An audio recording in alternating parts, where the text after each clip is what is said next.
चलिए गाइस, एक सवाल पूछता हूं। मेरा सवाल यह है कि पूरी ही दुनिया का ऐसा कौन सा देश है जिसके राष्ट्रपति को सबसे गरीब राष्ट्रपति माना जाता है।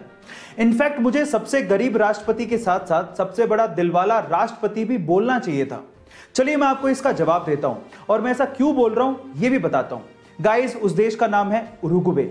उरुग्वे देश के राष्ट्रपति का नाम है जोश मुजिका।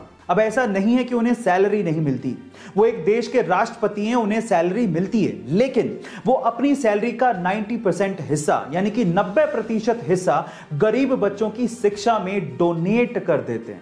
है ना बड़े दिल वाला राष्ट्रपति। गाइस, आपको इस राष्ट्रपति के बारे में जान के कैसा लगा चैट सेक्शन में जरूर लिखिएगा। गाइस, बॉलीवुड के जैसे ही साउथ इंडियन फिल्म इंडस्ट्री को टॉलीवुड कहा जाता है और महेश बाबू टॉलीवुड फिल्म इंडस्ट्री के प्रिंस कहलाते हैं। गाइस, उनका बहुत ही ह्यूज फैन बेस है साउथ इंडियन इंडस्ट्री में। जहां एक और साउथ इंडियन इंडस्ट्री के बहुत सारे एक्टर्स बॉलीवुड में काम करना चाहते हैं, वहीं महेश बाबू बॉलीवुड इंडस्ट्री में काम करने से कतराते हैं, वो काम करना ही नहीं चाहते। उसके पीछे का रीजन जानते हैं? महेश बाबू का यह मानना है कि टॉलीवुड इंडस्ट्री में वो सब कुछ है जो बॉलीवुड फिल्म इंडस्ट्री में है ही नहीं। इवन संभावनाएं टॉलीवुड फिल्म इंडस्ट्री में बहुत ज्यादा हैं और उनका यह भी मानना है कि जब टॉलीवुड में वो प्रिंस हैं तो बॉलीवुड में वो बिगनर की तरह रोल्स के भीख क्यों मांगे।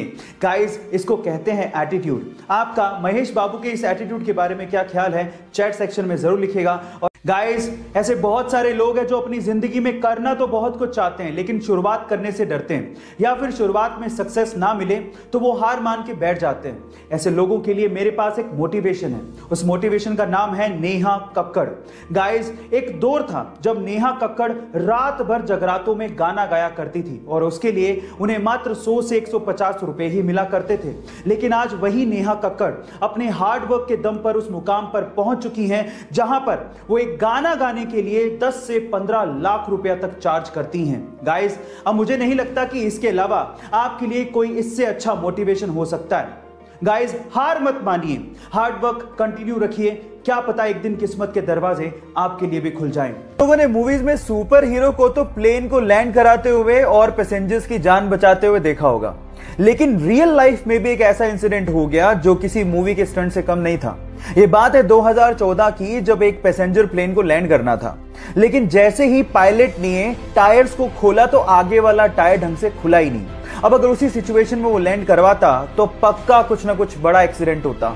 लेकिन इतने में होती है हमारे सुपर हीरो की एंट्री विद पिकअप। वो एक जीप लेके आता है और आगे के टायर को करवाता है लैंड अपनी जीप में और फिर प्लेन ढंग से लैंड होता है।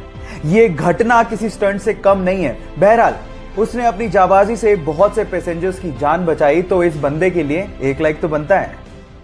लाखों बच्चों को पीछे छोड़ते हुए एग्जाम में टॉप करना कोई छोटी बात नहीं है और कुछ ऐसा ही कर दिखाया पिछले साल के 10वीं एग्जाम के रिजल्ट में नंदिनी गर्ग ने, जिसने 500 में से 499 नंबर बनाए।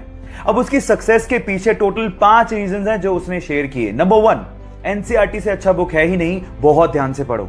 नंबर 2, 5 से 6 घंटे का रेगुलर स्टडी जरूर करो और जो नॉन प्रोडक्टिव काम है उन्हें छोड़ दो। नंबर 3, रिवीजन सबसे इंपॉर्टेंट है, यही है सक्सेस का असली मंत्र। नंबर 4, एग्जाम में लिखने का तरीका ठीक से रखना बहुत ज्यादा जरूरी है, क्योंकि काफी बार हमें बहुत कुछ आता है लेकिन लिख ही नहीं पाते। और नंबर 5, हर एक क्वेश्चन के लिए टाइम डिसाइडेड होना चाहिए। ऐसा नहीं कि हमें ज्यादा आता है तो हम लोग टाइम का ध्यान ना रखें। सो ये 5 रीजन हैं जिसकी वजह से उसने टॉप किया। आप इन रीजंस को अपना के टॉप कर सकते हैं। मुझे आज भी याद है कि सन 2014 में दिल्ली का एक साधारण सा लड़का रातों रात सेलिब्रिटी बन गया था। कोई भी न्यूज चैनल खोल रहे थे, उसका इंटरव्यू आ रहा था, उस पे मेम्स बन रहे थे। रीजन क्या था? रीजन था सीबीएसई 12th बोर्ड का रिजल्ट। उसने ओवरऑल 12th में टॉप किया था। नंबर आए थे 500 में से 498। उसके फिजिक्स में, मैथ्स में, केमिस्ट्री में और इकोनॉमिक्स में 100 में से 100। बंदे के 2 नंबर कटे इंग्लिश में। लेकिन उस बंदे से ना आप कुछ सीख सकते हो। टॉपर की स्ट्रेटेजी क्या होती है? नंबर 1, उसने पूरे साल तैयारी की। नंबर 2, पेरेंट्स का कोई दबाव नहीं था लेकिन बंदे ने रिस्पॉन्सिबिलिटी उठाई और अच्छे से पढ़ाई की। और नंबर 3, उसने ऐसा नहीं था कि सिर्फ पढ़ाई ही की, उसने अदर एक्टिविटीज में भी बराबर पार्टिसिपेट किया।